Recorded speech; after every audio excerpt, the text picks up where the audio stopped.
These are salmon and this is a sturgeon. And if we're lucky enough, we're gonna catch both species in the same day. Today we're fishing for 2 different species on one river. Join me for a day of fishing with one of my favorite fishing guides on one of my favorite rivers in the Pacific Northwest. Yeah, because we met at the dock at what, like 6 o'clock this morning, right? Took some, kind of seized the day a little bit and thought we can get the first couple hours of salmon fishing in, and we were gonna have a good day of salmon fishing. Nobody else out there, right? We were the only boat. Like, you're looking at me like, did we pick the right day, or like, what's going on here? What are we doing?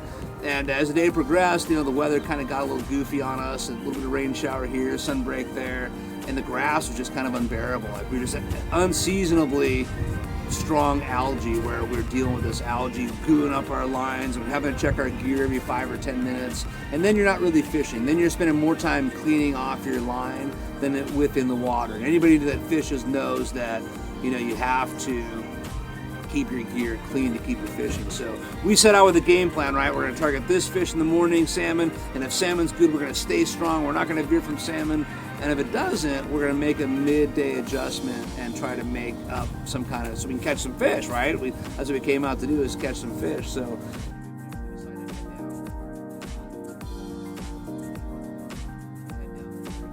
And the one thing I really like about Chris is he's got multiple contingency plans. He's got a plan A, plan B, plan C, and luckily today we just went from plan A to plan B until we really started getting into the sturgeon, and then the action really picked up. It was just one after the other, really consistent, really fun.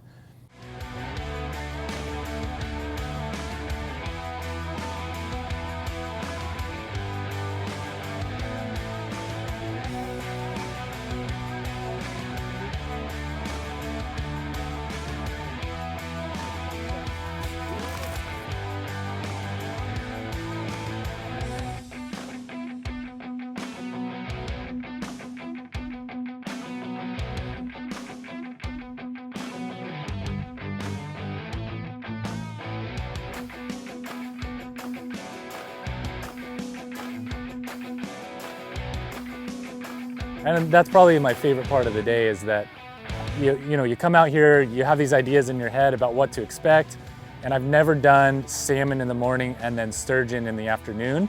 So that was kind of a cool tale of 2 fisheries, and kind of in the same river. We just switched rods and basically went right into plan B, and plan B worked out great. I mean, we just got into the sturgeon, and it was just like, there's a sturgeon, and anytime the rod just like twitched a little bit or moved, everybody got really excited. It was really cool to kind of switch over from like, okay, things are kind of slow, your mind's kind of really relaxed, to, okay, your rod is twitching, and okay, everybody get ready, we got one, let's turn the camera on, Nope,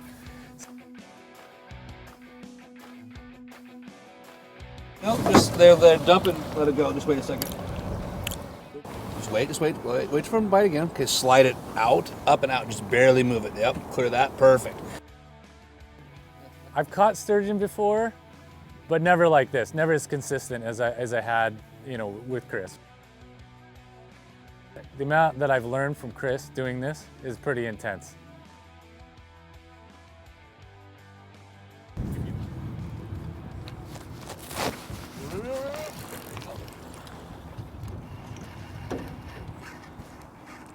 Pull a line? Yeah. That's what I'm talking about.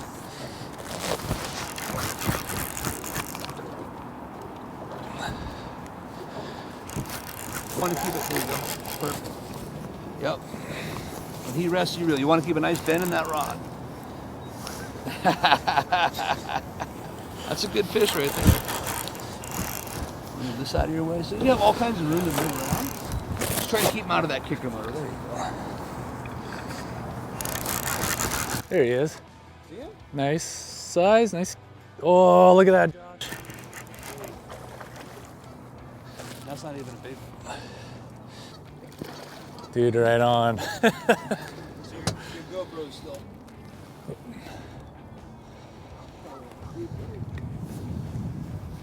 Okay, so it has no teeth, see? So I can grab it in its mouth. Okay. And this is a resident Willamette fish. See how the lips are kind of brown? Yeah. And the scutes aren't very sharp.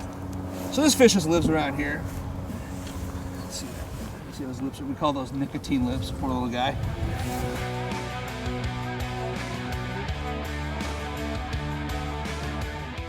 you know, we decided to head down river, probably about, I don't know, was that about a 8-mile run?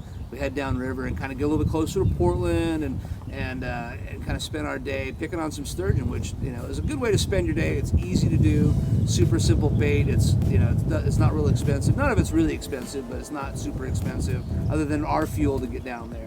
And we spent some time kind of finding the fish at first and discussing how to set the hook and trying to figure out the best way to get that fish. You know, we missed a couple here. We had a couple of, you know, maybe better bites than we probably should have got. Each of us probably should have swung a little earlier. But we did a pretty good job of getting into those fish at the end of the day. So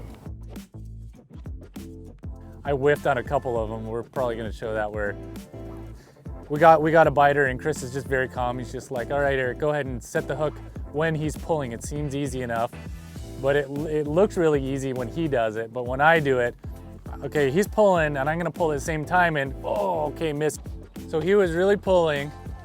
I was messing around with the camera. right. Is that why I missed him, or is it just it just happened? Bit it once, Yeah. and then you really bit it because you're messing around with the camera. Yeah. And then when you picked it up, what happens is I think people, they're afraid to miss. So I just missed that sturgeon. Because it's a lot harder for me to judge. Like when he's pulling and I'm pulling, I just flat out missed him. But you could see, look at the belly of him. Took the belly side. If he would have eaten this side, I think we would have hooked him. But The sturgeon are absolutely blind, so they can't see him. They're just coming to, so they don't care what it looks like. really, Oh yeah. so I just whiffed on a blind fish. He never saw it coming. And so a lot of times people will take these and they'll step on the bait, or they'll have a little spike strip in their boat and they'll mash the bait through there so the scent comes pouring out. Oh, really? Yeah, especially like under really dirty water. And that way the fish can find their bait. I think they're keying in on the scents we're putting on it, and that's making a big difference for our success rate. You miss some, you hook some. Happens to everybody.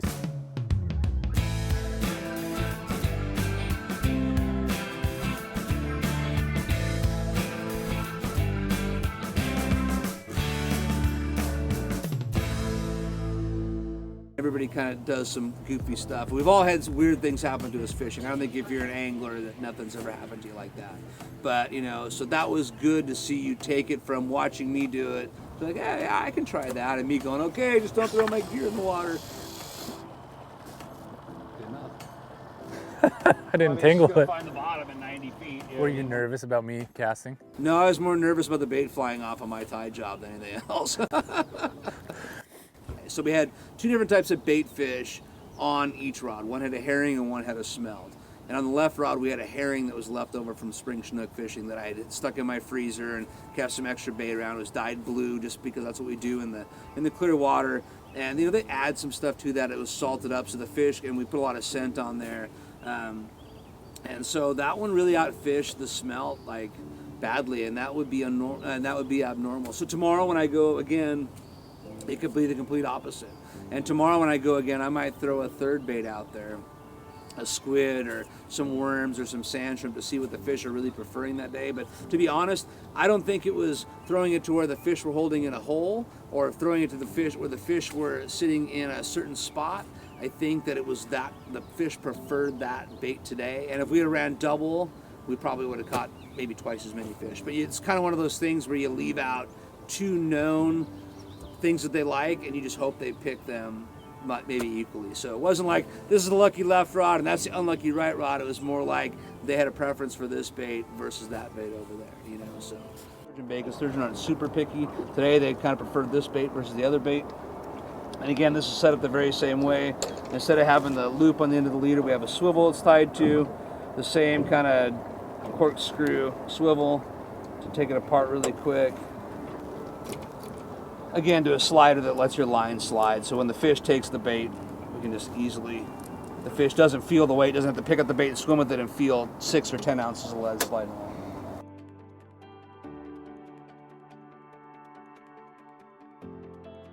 Oh, the weather was just our average weather that we've had on every show. It rains. And it's always that you look at the weather and you think, okay, well, this is Oregon. We're going to bring the rain jackets. We're going to bring the warm clothes. Thank goodness we did that, because today we got everything. We got blue skies, we got clouds, we got pouring down rain, we got drizzle, we got the whole gamut there. And it's, 20 miles away, it could be a storm. Right here, it's really sunny and warm, and then 5 minutes later, you know, it changes. But that is Oregon, and that's what we love about the weather here in the spring, and it shouldn't really surprise me. I've lived in Oregon long enough that it shouldn't surprise me, that weather being so dynamic and that kind of thing, but it doesn't seem to fail. If the weather forecast says sunny or no rain or 20% chance of rain, we're gonna get rained on. And that's what happened today, but that didn't affect the fishing at all. That's the weather today. Rain, sunshine, clouds. Rain, sunshine, clouds every 30 minutes. It's been pretty consistently changing. It's been great. Yeah, this weather is great. I prefer this weather over the rain. Yeah, the rain is just kind of depressing, you know what I mean? We're at the time of year now where most years we have one more good shot of rain right at Rose Festival, and then we're good, solid. People's budgets vary, and some guys are going to fly to Alaska to get the experience, and some guys are going to stay home. And we're very fortunate that right now the salmon fishing is happening right here. So I spend about 6 months at the coast chasing salmon and steelhead, and I spend about 6 months close to home chasing salmon and steelhead. So as we wind through that March, April, May, June, those times, and then I come back in September, October, and fish some more here. That's a really close and easy for me to do. It doesn't cost me very much to put my boat in the water. It doesn't cost the person that's, you know, a lot of the people you see fishing here are local to the area within a couple of hours. So the 25 guys lined up over there on the bank trying to catch a salmon, that's like a railroad spike, a spin and glow, and a piece of prawn. So that's not a very expensive trip. You know, people hiring a fishing guy to take them fishing, they're relying on my electronics, my equipment, my experience, you know, but we like to think that we don't price ourselves out of everybody. We like to think we're affordable. I've taken guys that have saved their lunch money for a year to come fishing with me, and I've taken guys that can just write the check and go, yeah, let's go 10 more Sundays in a row, and you're that guy. So we try to cater to all different types of people. And basically what people are trying to do, and the kind of the big important part of it is, we're trying to get people outside to do things. We're trying to get people outside to enjoy this small piece of what we have here. We live in a very unique area of the United States. Like, bar none, you can't go do this in Ohio. Like, you cannot do that. You can go fishing for catfish, but you cannot go salmon and sturgeon. Well, maybe sturgeon, I don't know about that. You can't do those things. And so we have so many, a variety of different things to do here. You know, you and I could have covered several different things over the course of 2 or 3 days. We could have fished for so many different species and caught so many different species, and really fill up our day and our time with chasing those fish. And so, you know, the word budget gets thrown around a lot, where everybody's budget is different. And so we try to cater to, you don't have to have super expensive rods. There's things you should never skimp on, right? Your hooks and your line. Those are the 2 things you should never skimp on, and learn how to tie a good knot. Those are the 3 most important things. If you can do that, anybody can fish. Because the only thing separating you from your prize is your hook, your line, and your knot. And that doesn't cost anything to learn. There's so many tutorials out there. There's so many different ways to do it. You know, everything else is personal preference. You know, the style of boat you fish out of, the electronics that you have, the motors that you have, you know, the rods and reels that we have. I mean, I try to provide the highest end equipment that I can for the most important fisheries that I do. You know, G. Loomis rods, Dakota reels, that kind of stuff. But I could get by and do it with a lesser brand, no problem. But you'll never, ever, ever see me skimp on, and learn to sharpen a hook. You'll never, ever see me skimp on the quality of my hooks or my leaders. That's 100%. If we get doubles, because in my mind, I have no idea how you're gonna handle 2 of those things. That'll be very interesting. Like 2, our camera guy will have a lot of fun with that. So the reason I wanted to do this episode is because this is a trip that anybody can do. Whether you're doing it from the bank, doing it from the boat, doing it from Chris's boat, doing it from a guide's boat. That's the reason that I wanted to come out here and do this trip, is because anybody can come out here and do this, no matter what your budget is. It's sturgeon fishing. It's something that you can do at any age. You can come out here with your dad and do it. You can come out here and do it yourself from the bank. We saw plenty of people from the bank fishing for sturgeons, fishing for salmon. And it's right here. You know, you're not flying to Alaska to fish for these things. You know, they're right here. The Portland airport is probably, 25 minutes away, 20 minutes away? Portland airport's no more than half an hour away. You can fly in, hire Chris for the day, come out here, catch some sturgeon, and you can catch some huge sturgeon. There's really, really big sturgeon in here. So whatever this is a trip that anybody can do. And so that's why I really wanted to come out here, is to show people that this is an affordable fishing option. Coming out here and fishing for salmon and fishing for sturgeon in the same day, I mean, how cool is that? To get to do 2 in one day. So that's what really brought me to call Chris and say, hey, I want to do a trip in May. What am I looking at? Chris was telling me that, yeah, we'll go for salmon, maybe shad. We'll just kind of see what the conditions are like. And that's what prompted me to call Chris in the first place. And he's been really cool. Not only is he a really cool guide, I mean, he obviously knows what he's doing, but he's just a really fun guy to talk to. He just doesn't take himself too serious. And that's what I really like about him as a guide, is that, you know, you can have a fishing guide, but you can also have a fishing guide that has fun with you while you're out there, and just makes the trip that much more enjoyable.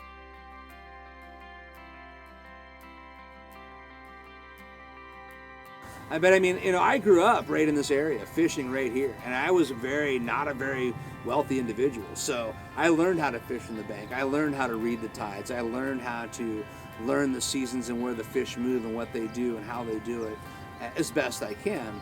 And that's a super inexpensive fishery. I mean, and to come out here with if we would have done shad today, you know, shad fishing right now is the second focus besides the salmon. And a person can come out here with a hook and a couple of beads and cast it into the water, and you can probably catch a shad. I mean, it's that simple. It's that easy.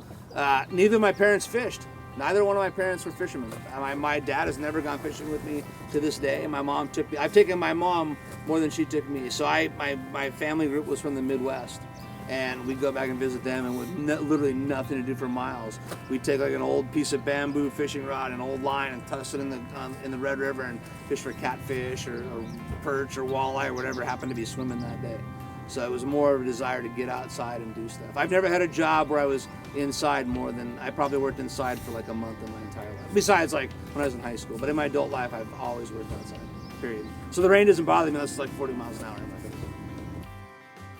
The premise of the show is literally anybody can do it, right? Anybody can do it. And there are more than one college kid that, hey, let's all pool up our money and let's go buy this $500 drift boat so we can all fish the sleds and skip class, or you know, fish someplace and skip class. And there are people that did that, and they became great fishermen, right? And great anglers and great, you know, I mean, and more importantly than a lot of that stuff is like being a good steward of the outdoors. We talked a lot about conservation groups today and different aspects of what's happening with the fight over the salmon. We could have 10 shows about what's going on, you know, and just in this area, in these fisheries, you could literally just make a mountain of what's going on. But the great thing about this kind of fishing is it doesn't cost a lot to go get a canister of worms and a hook and throw it out there, and you don't know what you're gonna catch. Like if we had done that today, you'd have been like, oh my gosh, that lives in this water? Oh, how does that even work? Yeah. You know, and you could have, you know, there's walleye, there's perch, there's, you know, crappie, there's smallmouth bass, there's carp, you know, and then there's shad, salmon, and steelhead.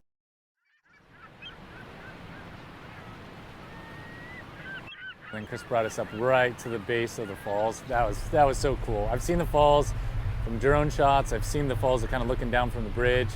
I've seen the falls from, there's a little viewpoint that you can kind of look down, but I've never seen the falls like up close. Like you can feel that power that's in it. That was pretty cool for me to see.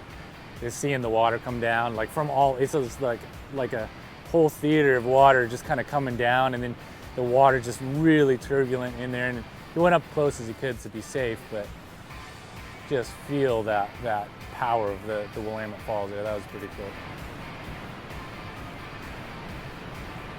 It's also crazy too, because you look behind us, it looks like perfect weather.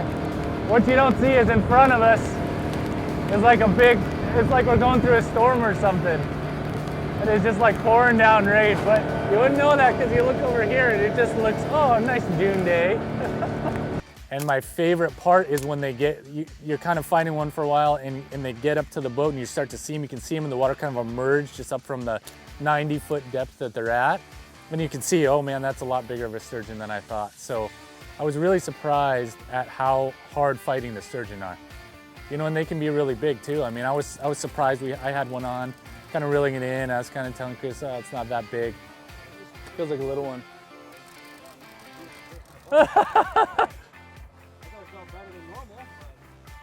I don't know, I could be wrong. It's actually really big. I mean, I don't know how many pounds that fish weighed, but it was bigger fish than I'd ever catch, you know, fly fishing for trout. You're just sitting here like all calm, sun's coming out, you're relaxing, and then all of a sudden you're going 0 to 60 once you see that tip just kind of, oh, right one, left one.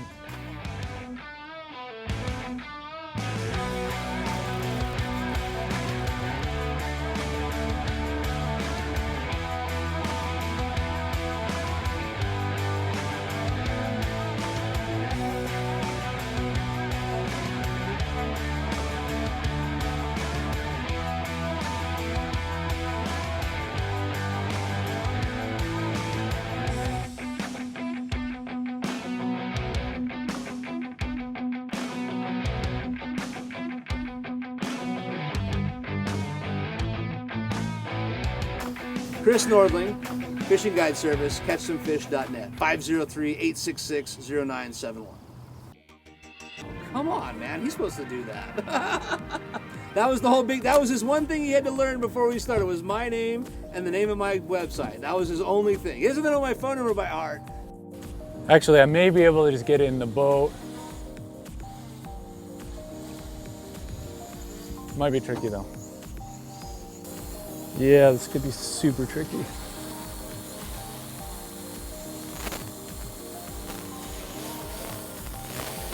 the other way. We're moving still. See what I'm saying? If I go the other direction. All right, well, we got about a minute or so until battery runs out. Just as steady as you can go. Woo! Look how close that is.